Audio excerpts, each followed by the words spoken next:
यारे पापा कावाना नगरिया जुआवा खेलनी तधिया वाके हार गईनी हे किया हो बेटी अवध नगरिया जुआवा खेलनी तो बेटी तोहके हार गईली हे।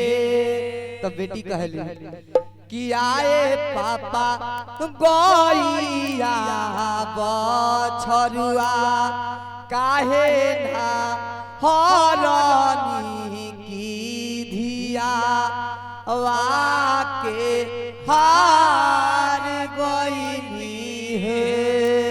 तब बाप कहले किया हो बेटी गईया बछरुआ घर के लक्ष्मी त बेटी तू